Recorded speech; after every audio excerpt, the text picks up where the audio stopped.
میں آپ سے جاننا چاہوں گا کہ اگر ہم یہ مشترکہ خاندانی نظام ہو یا جدا گانا ایک سسٹم ہو، الگ جو ہے آپ نے گھر قائم کرنا ہے، دین اسلام کیا میسیج دیتا ہے کہ مشترکہ خاندانی نظام کیا اس کی اسلام میں گنجائش موجود ہے، یا اسلام کا حکم ہے کہ آپ نے ایک مشترکہ خاندانی نظام میں رہنا ہے، یا اسلام الگ سے ایک گھر بسانے کا پیغام یا حکم دیتا ہے؟ کیا فرمائیں گے؟ نحمدہ و نصلی علی رسول کریم، اما بعد۔ سب سے پہلے تو آپ کا اور آپ کے چینل کا بہت شکریہ، آپ نے شفقت فرمائی اور اس اہم موضوع پہ مجھے دعوت دی۔ تھوڑی سی اگر اجازت فرمائیں تو میں ایک آدھ منٹ جو آپ نے اپنے بیانیے میں فرمایا جی، وہ اس حوالے سے میں کہوں۔ ایک تو یہ کہ اسلام سے پہلے بھی مذاہب گزرے، آسمانی کتابیں جس طرح کے قرآن ہے، تورات، انجیل، زبور، وہ بھی نازل ہوئی جی، اور چونکہ یہ امت جو ہے یہ آخری امت اور آخری پیغمبر جناب محمد الرسول اللہ صلی اللہ علیہ وسلم کی امت ہے، تو اللہ رب العالمین نے پھر اس کو آخری امت بھی کہا اور اس کے لیے پھر قرآن نازل ہوا، اور پھر اسلام جو ہے اس کا نام دیا گیا ان الدین عند اللہ الاسلام، یعنی وہ جو دیگر جتنے مذاہب تھے اب اس والے پہ جس کی ہم پیروی کر رہے ہیں تو اللہ کے نزدیک اگر کوئی مذہب ہے تو وہ اسلام ہے۔ پھر کہیں کہا گیا وَمَن يَبْتَغِ غَيْرَ الْإِسْلَامِ دِينًا فَلَن يُقْبَلَ مِنْهُ، تو ایک تو یہ کہ اسلام ہمارے لیے تجویز کیا گیا اور ساتھ میں پھر ہمیں یہ کہا گیا کہ آپ نے ایمان لانا ہے اس اسلام پہ۔ اس سے پہلے کی جو چیزیں تھیں وہ تو سارا قرآن گواہ ہے، تو وہ چیزیں گزر گئی، اب لازم ہے کہ اس اسلام پہ جو محمد الرسول اللہ صلی اللہ علیہ وسلم شریعت لائے، جو اللہ کی طرف سے نازل کردہ ہے، تو اس پہ ایمان لانا۔ گزارش یہ ہے کہ اسلام تو یقیناً اجتماعیت کا نام ہے، اور ہمارے میں اور پچھلوں میں فرق یہ ہے کہ تفرقوں میں بٹنا ہو، رشتوں کی پاسداری نہ ہونا، اور یہ وہ چیزیں تھیں جسے ہم کہتے ہیں کہ یہ جاہلیت کا دور، اور الحمدللہ یہ اسلام آیا اور یہ اسلام کی برکت تھی، یہ حضور علیہ الصلوۃ والسلام کی تعلیمات کی برکت تھی کہ اس میں اجتماعیت کے تصور کے اوپر بہت زیادہ زور دیا گیا، بہت زیادہ، اور گویا کہ خاندانی جو رشتے ہیں، خون کے رشتے، وہ تو ہیں ہی ہیں، لیکن آپ دیکھیں کہ جو اسلام میں ہیں سارے لوگ، یعنی مسلمانوں میں اس کو اتنی اہمیت دی گئی کہ جو گویا کہ آپ سب بھائی بھائی ہیں، تو وہ تصور تو بالکل سامنے ہے کہ جو اجتماعیت کا تصور ہے جو اس سے پہلے نہیں تھا۔ عسى الله ان يجعل بينك وبين الذين عاديتم منهم مودة، اور وغیرہ وغیرہ بہت سی آیاتیں اس طرح ہیں کہ اس میں اس بات پہ زور دیا گیا کہ آپ گویا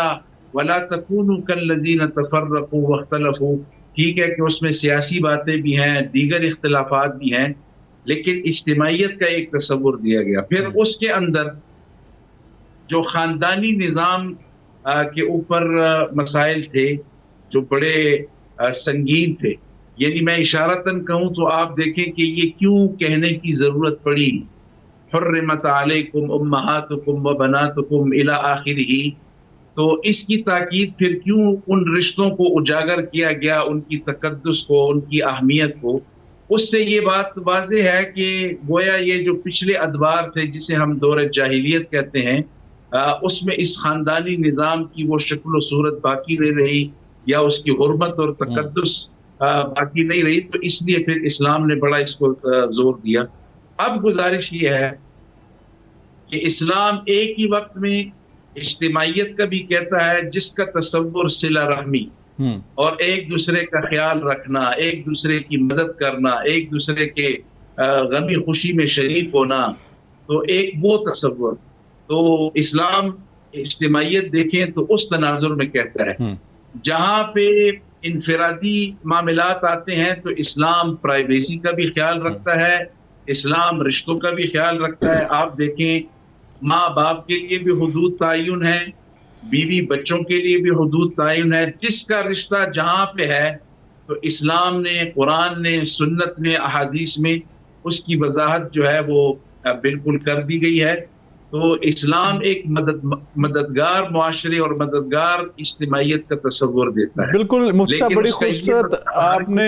بڑا خوبصورت آپ نے موقف بیان فرمایا. یقیناً اسلام نے جو فلاس تھے پچھلے قوموں کے یا ان کے اندر کوئی کمیاں کوتاہیاں تھیں، دین اسلام نے ان کو بڑا خوبصورت طریقے سے ایڈریس فرمایا. ان کی کمی کوتاہیوں کو اسلام نے واضح بھی کیا، ان کا حل بھی پیش کیا. اور یقیناً اسلام نے جو ایک خاندان کا نظام تھا، سماج کا نظام تھا، معاشرے میں ایک گھر کو چلانا کیسے ہے، اس کے احکامات بھی بیان فرمایا اور اس کے لیے عملی نمونہ آقا علیہ الصلوۃ والسلام کی سیرت کے طور پہ بھی پیش فرمایا. مفتی صاحب، اگر یہ بات کہی جائے کہ جو مشترکہ خاندانی نظام ہے یہ ہماری ثقافت نہیں، اس کے ساتھ ساتھ یہ ہماری مجبوری بھی ہے، کیونکہ ہم اب دنیا کے اندر نظام کو دیکھیں تو بہت سارے لوگ جو ہیں وہ جو غربت کی جو لکیر ہے اس کے نیچے زندگی گزارنے پہ مجبور ہیں. اور ہم جس خطے میں بستے ہیں یقیناً ہمارے ہاں تو شاید وہ اکنامکلی ہم اتنے سٹیبل نہیں ہیں کہ الگ جو گھر لوگ لیتے ہیں، الگ گھر رہتے بھی ہیں اس کے اندر، لیکن بہت ساری تعداد ابھی بھی ہمارے پاکستان کے اندر وہ ایک کمبائنڈ فیملی سسٹم کے اندر رہتے ہیں، مشترکہ خاندانی نظام کے اندر رہتے ہیں، لیکن اس کے اندر بہت سارے شرعی مسائل بھی سامنے آتے ہیں. سب سے بڑا مسئلہ جو ہے وہ خواتین کو درپیش ہوتا ہے کہ جب اسلام نے پردے کے واضح احکامات بیان فرما دیے تو وہاں پر آج کی جو مسلمان خاتون ہے تو وہ پردے کے جو احکامات ہیں ان کو کیسے وہ پھر پورا ادا کر پائے گی؟ بخاری صاحب، میں اگر ایک قدم آگے مزید ہوں، گزارش یہ ہے کہ ہمارے ہاں ایک المیہ ہے کہ اجتماعیت کو یہ سمجھ لیا گیا ہے، اور اسی لیے ویسٹ میں یا ہمارے ہاں کچھ جدت پسند جو ہیں وہ اس پہ اعتراض کرتے ہیں جوائنٹ فیملی سسٹم پہ. میں سمجھتا ہوں ان کے موقف میں بھی ہے بات، ان کا بھی ان کی بات درست ہے. وہ یہ کہ ہمارے ہاں یہ سمجھ لیا گیا ہے کہ جوائنٹ فیملی کا مطلب یہ ہے کہ پھر سارے اکٹھے رہیں اور کوئی بہو جو آپ بیاہ کے لائیں تو سارے خاندان کے کپڑے وہ دھوئے اور ایک دوسرے کے حقوق غصب ہو جائیں، کوئی پرائیویسی اس کے اندر ہو نہ. اور پھر وہ چیز اسلام سے منسوب ہو کہ گویا اسلام جو ہے وہ خدا نخواستہ اس طرح کی کسی چیز کی تجویز دیتا ہے یا اس طرح کی زندگی یا اجتماعیت کا کہتا ہے. حالانکہ یہ بالکل درست نہیں ہے. آپ صلی اللہ علیہ وسلم کے آپ حجرے دیکھیں، ازواج مطہرات کے ساتھ زندگی دیکھیں، سب کے ساتھ سیپریٹ زندگی، سب کے اپنے حجرے اور سب کے اپنے گھر. یہ ایک